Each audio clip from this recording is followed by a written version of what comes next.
Hey, horror fans, welcome back to another episode of Terror Talk where I discuss creepy clips online. The original horror music that you hear in these videos is composed by me. Now imagine being able to save on everyday expenses and put that money towards your next horror movie outing, spooky decor, or haunted carnival excursion. Be sure to watch all the way through as I have something that will help feed your next horror adventures. Now let's get into it and have some fun.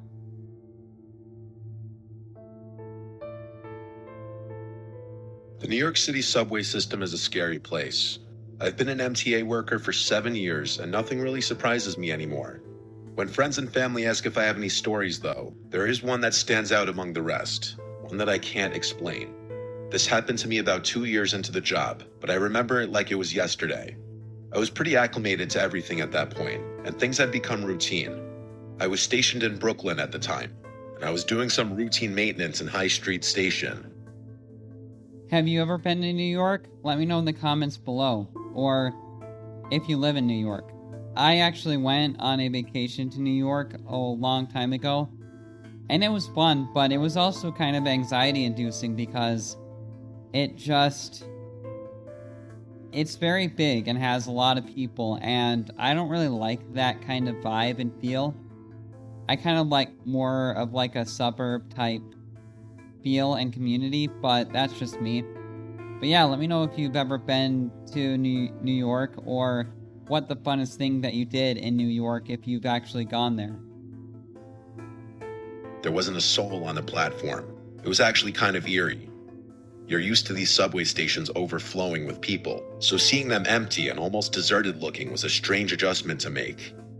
I hadn't seen a person on the platform in hours, and it was dead silent except for the buzz of the lights and the occasional passing train.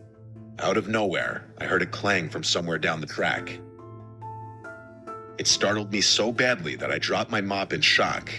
The sound wasn't something I was used to hearing. The best way I could describe it to you is that sound that a rock would make if it had been dropped on a metal rail. I stopped what I was doing and looked into the tunnel, listening for other noises. After a while, I concluded that whatever I heard had either been caused by an animal or a falling piece of cement. After all, these stations were pretty old. I went back to work, not thinking too much about the sound. About 10 minutes later, the same sound shook me from my concentration, only this time it was probably about twice as loud. This time, I actually became a little concerned, dare I say scared. Was it really possible that 2 chunks of the ceiling had fallen in the span of 10 minutes? I put down my supplies and walked over to the tunnel entrance, trying to be quiet. I peered into the darkness and couldn't really see anything. I debated whether or not it was a good idea to call out into the tunnel, and ultimately decided against it. I still figured it was nothing, but after the initial fear had worn off, I was more confused than anything. I kept trying to think of things that could make it sound like that, not once, but twice. It was especially bizarre since the second sound was louder. Hearing those sounds would definitely be creepy on a job like this late at night.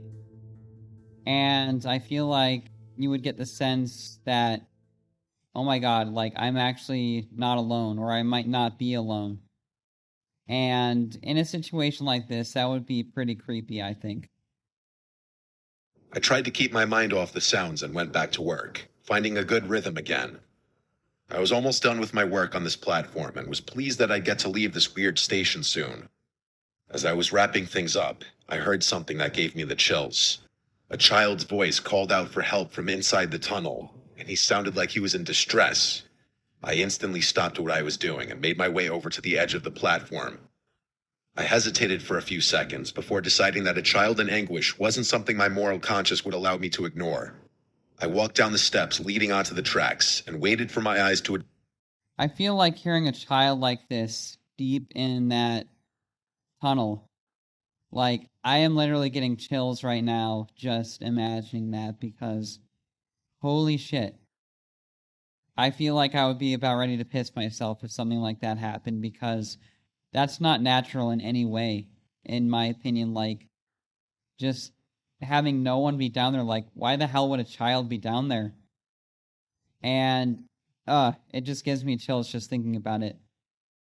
adjust to the darkness. I shouted into the tunnel, asking that kid if he was okay. No response.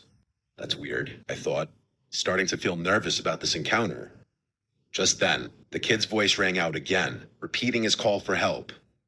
I yelled back, asking him if he could hear me. He responded yes, and I asked where specifically he was. There was a brief moment of silence before he just said, "In front of you. Just keep walking." I really didn't want to, but couldn't just leave some helpless kid all alone on those tracks. It was dangerous. I began walking forward when something dawned on me. I yelled into the darkness one more time, this time asking the kid what was wrong. An uncomfortable pause again before the kid responded, "Just keep walking." I didn't like that. This whole thing was off. My eyes finally adjusted to the darkness, and I was able to slightly make out what was in front of me. There actually was what looked like the shadow of a kid just up the tracks, but there was something else that almost made me scream in fear. Another shadow, this one much taller, obviously an adult. My blood ran cold, and I stopped in place. This wasn't happening to me.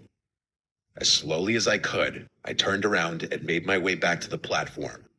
Luckily, I wasn't chased on the way back. The kid shouted, "Wait, where are you going?" once I reached the platform, but I wasn't sticking around another second.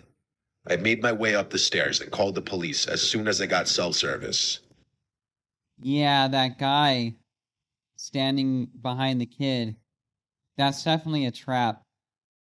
And for who knows what, for a robbery or for something worse, who knows? But I think it's pretty sick that that kid is being used as bait. That's pretty sick.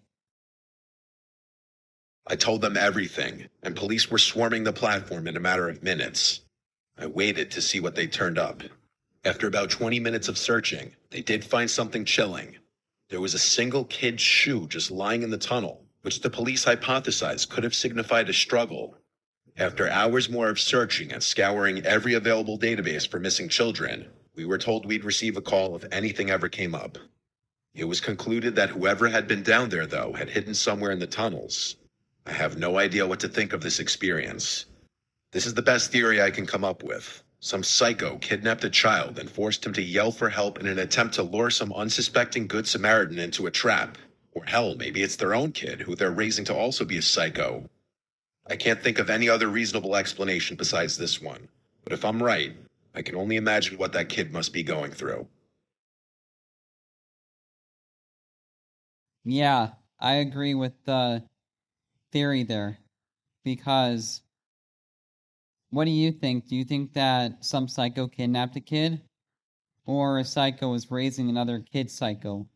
Because, yeah, that whole situation is just super unsettling. And I feel like if I ever encountered that, I would be like about ready to piss myself, honestly, because that would just be so chilling.